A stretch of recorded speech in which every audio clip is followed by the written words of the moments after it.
Pozimi so interniranci, da bi se ubranili pred mrazom, mi preživljali v sobah, stisnjeni eden od drugega na posteljah v nadstropjih.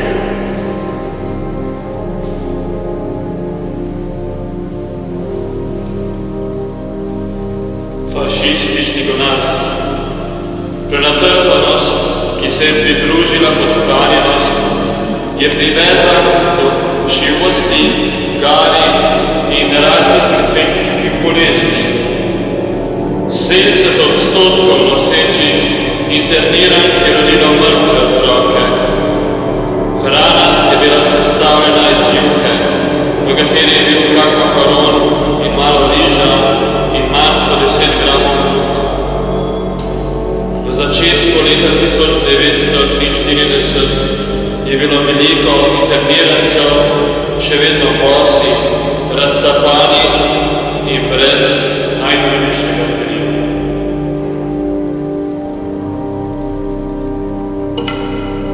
Zakazan bunker. Pazniki so bili poslani v komunistični pretrek, ker so na drugih delovnih mestih storili najrazličnejše prekrške. Bili so brutalni in v taborišču se je dogajalo marsikaj. Med ženskami so krožile srhljive zgodbe. Nekega dne je paznik zahteval od mlade, komaj 20 let stare mamice iz Maribora, njen otrok je bil pri stari mami, da naj gre z njim. Po več urah se je vrnila krvava, modrice je imela doma po vsem telesu. Ihteč je povedala, da jo je paznik pretepel, na koncu pa še brutalno posilil.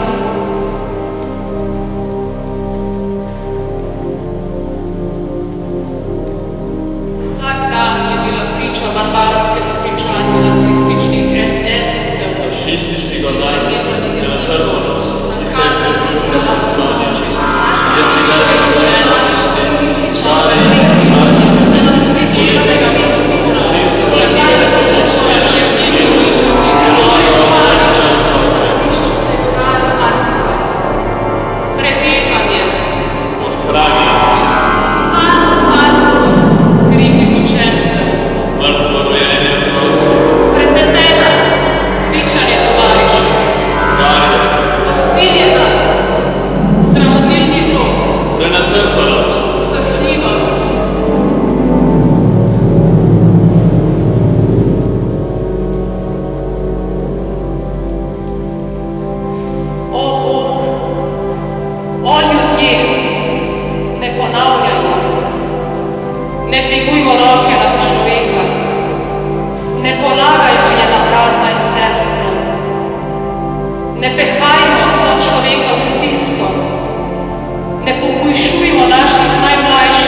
vsi.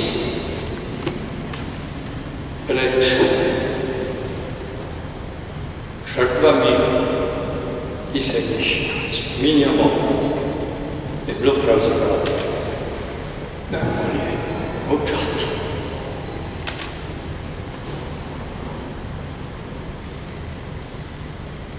A vendar,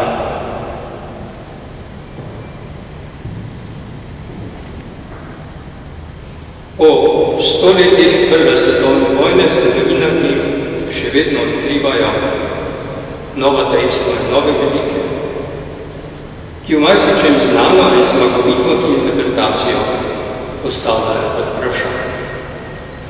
Sleherno povojno obdobje je nabito s čustvi, ranami in predsodki. Ustvarjajo pa se tudi namerne ali nenamerne mitološke zgodbe, s katerimi vsaka stran opravičuje svoja dejanja. Vzpostavljanje distance do traumatičnih obdobij zgodovine je dolg, mukotrpen in tudi boleč, a hkrati osvobojoč proces. Kdor vztraja na predpostavki, da se zgodovina ne bo pisala na novo, tisti ne pozna nečloveške narave in zgodovine kot stroke. Zgodovina se vedno znova piše na novo, če tako narekujejo dejstva. Drugače tudi ne more biti, če želimo ostati znanosti kot odprtemu in novim hipotezam in tezam preverjenemu procesu zvesti. Drugo stališče, ki prav tako vnaša nesporazum v interpretacijo zgodovine, je pogosto uporabljena fraza, da zgodovino pišejo zmagovalci. Morda res za nekaj časa je za obdobje, ko je njihova zmaga povezana z oblastjo, ki so si jo pridobili na tak ali drugačen način. Določena nova dejstva tudi zmagovalci lahko postavijo pod vprašaj in tudi njihove interpretacije. Saj dejstva lahko pokažejo, da so si zmagovalci za potrebe oblasti zgodovino prikrojili po svoje in za svoj prav. Če sta se v času druge svetovne vojne spopadla dva totalitarizma, ki jo posebljata Hitler in Stalin, in če je čas trajanja za prvega bil krajši kot za drugega, še to ne pomeni, da je drugi zmagal in ostal zmagovalec. Lahko se mu pripiše vojaško zmago, ta pa še ne pomeni zmago v smislu človeškega razvoja in napredka ter spoštovanja človekovega dostojanstva. Zato trdim, da ni res, da zgodovino pišejo zmagovalci. Ampak jo pišejo zgodovinarji in razvoj človeške družbe ter človekovih spoznanj, ki pretekle dejanja in odločitve potrdijo ali postavijo pod vprašanje. Zmagovalci pijani od oblasti so perspektive človekovega dostojanstva lahko hujši kršitelji letega, kakor pa so bili poraženci, dokler so ti imeli moč in oblast. Zgodovina je vedno tudi stvar interpretacije dejstev. Dejstva so lahko nesporna, interpretacije pa so lahko različne. Odvisne pa so od predpostavk, iz katerih gledamo na zgodovinska dejstva. Nacionalist jih interpretira v luči svojega nacionalističnega interesa. Internacionalist pa iz svoje perspektive zlitja narodov in ljudstva. Marksist v luči revolucije kot edinega gibala zgodovine in tako dalje. Po obeh svetovnih vojnah smo leta 1948 dobili merila za družbo in za razumevanje zgodovinskih dejstev v deklaraciji človekovih pravic. Kaj se je dogajalo s človekovim dostojanstvom v določenem zgodovinskem obdobju, kako dobi nujno novo optiko, ki ne more biti prizanesljiva do zmagovalcev in neprizanesljiva do poražencev, pač pa enaka za vse. Ko danes govorimo o totalitarnih sistemih, govorimo o sistemih, ki so imeli določeno predpostavko v razumevanju človeka in njegovega dostojanstva. V skladu z razumevanjem pojma totalitaren ni šlo za celovit ali celosten pogled na človeka in družbo, ampak za pogled, citiram, ki ne dopušča drugega mnenja ali opozicije, ki nasilno enoti in podreja družbo in osebno življenje državljanov ciljem državnega vodstva. Kot pojem totalitaren zelo dobro opredeli slovenski veliki slovar Tujk. Totalitarne oblasti so lahko tudi različne v svoji totalitarnosti. Zato je prav, če se razlikuje med diktaturami, avtokratskimi režimi in totalitarnimi sistemi. Prve so običajno začasne in nimajo za cilj, da bi v celoti preobrazile družbo in ljudi, druge pa želijo prav to, spremeniti človeka in celotno družbo po medijih in idejah tistih, ki so si pridobili oblast. Različne imperialne oblike v zgodovini so bile bliže diktaturam kot totalitarizmu. Slednji so izrazit pojav 20. stoletja in posledica novoveške absolutizacije človeka v rasnem ali v razrednem smislu. Takšnega totalitarnega pojava zgodovina človeštva predtem ni poznala.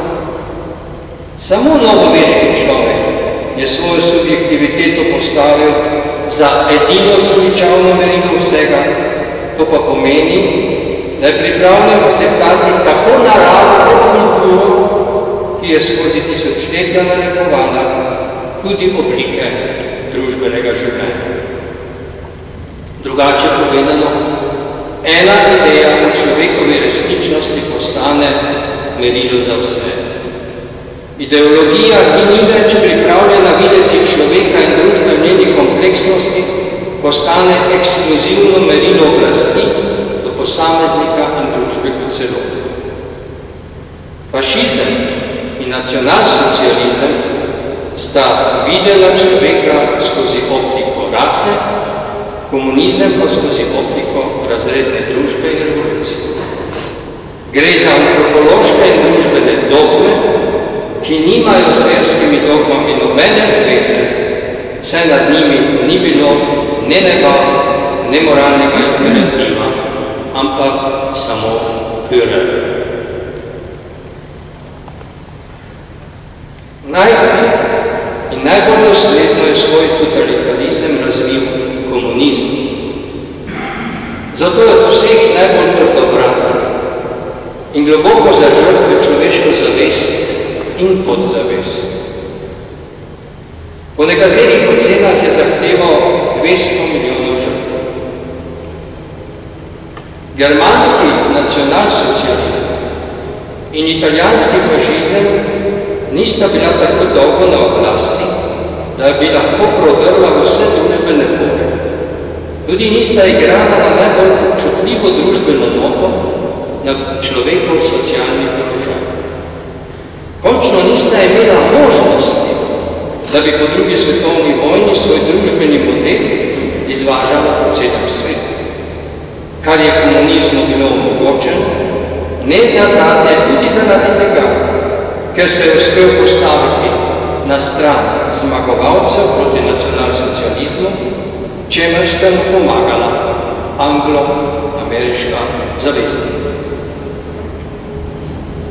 Tudi mi smo v Sloveniji priče dejstvu, da je komunistični totalitarizem na naših tleh najbolj trdovraten.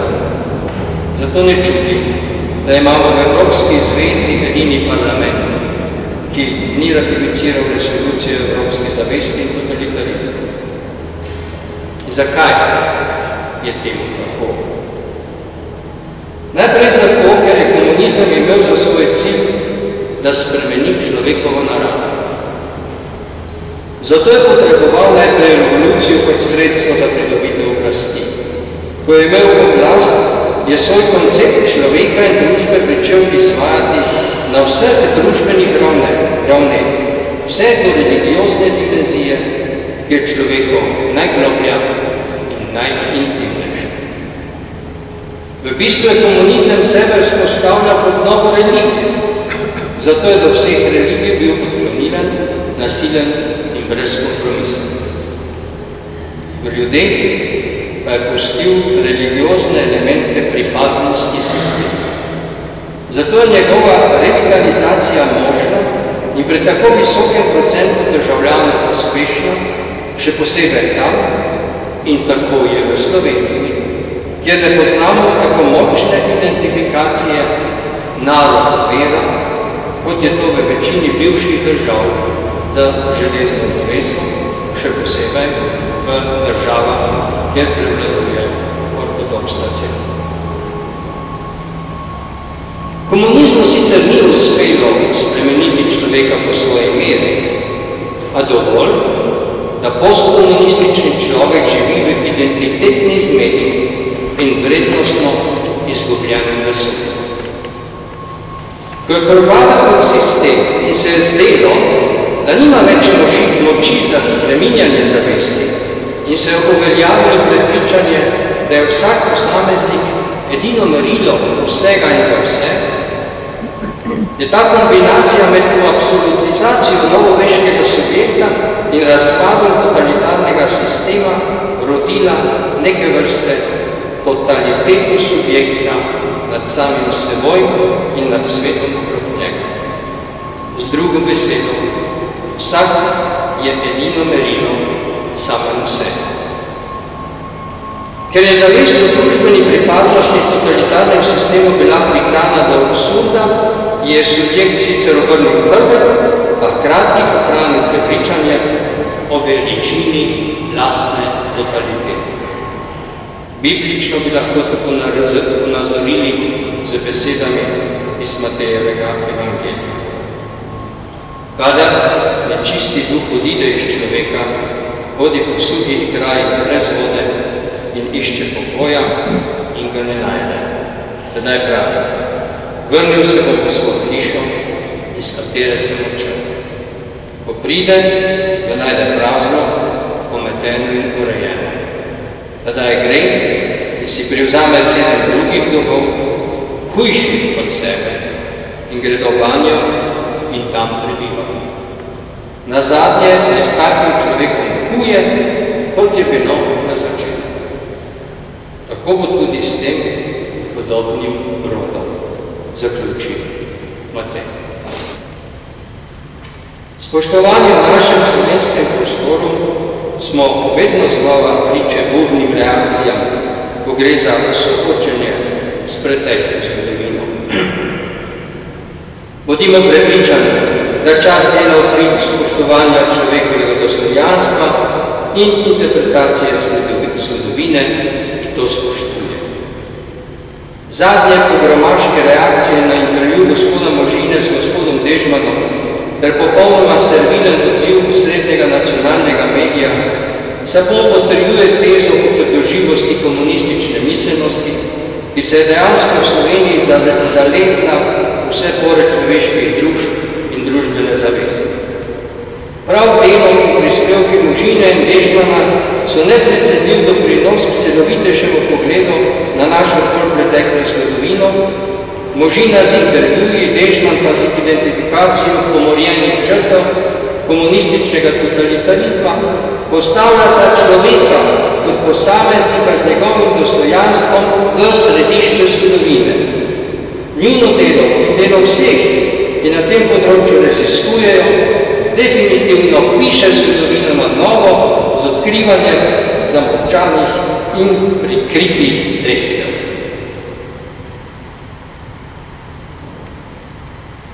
Kako trdovratno politični dediči komunizma branijo svojo interpretacijo zgodovine, se kaže tudi v tem, katere vladne resorje v vsaki koaliciji želijo obvladovati. Dejansko nikoli niso se stopili z oblasti na področju družbenih obveščanj, vzgoje in izobraževanja, socialne in družine. Potem pa se kaže, kako na naših tleh ni konec revolucije in ne konec kulturnega boja. Prej so se pripravljeni odreči gospodarskim in finančnim resorjem kot pa tistim, ki najbolj subtilno oblikujejo zavest državljanov. Če deklariran kristjan in praktični vernik ne prepozna teh primer, v preteklosti skozi položaj krščanskih socialistov v tako imenovani osvobodilni fronti, v sedanjosti pa z novačenjem žlahtne konzervativne stranke za koalicijo z levico, potem ne ve veliko ne v zgodovini, ne v sedanjosti, še manj pa lahko državo pelje v boljšo prihodnost. In slednje bi se naj zgodilo brez starih delitev. V našem javnem in kulturnem prostoru se tudi pogosto opleta z besedo fašizem in fašistoidnost.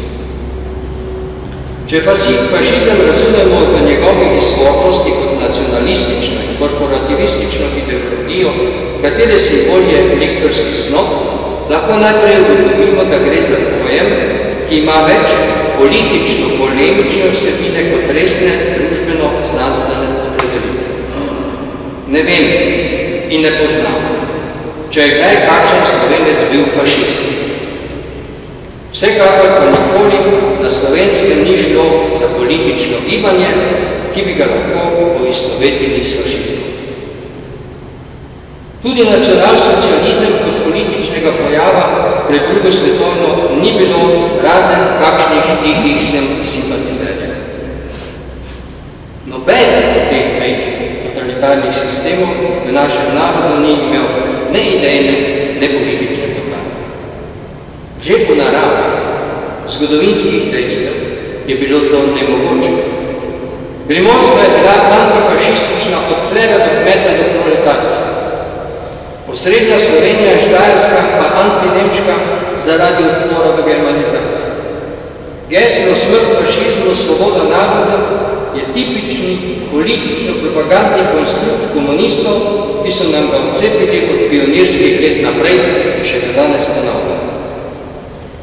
Tako kot so dosledno uporabljali pojem nacizem in izpuščali socializem, da bi ga obvarovali pred nacistično okuženost.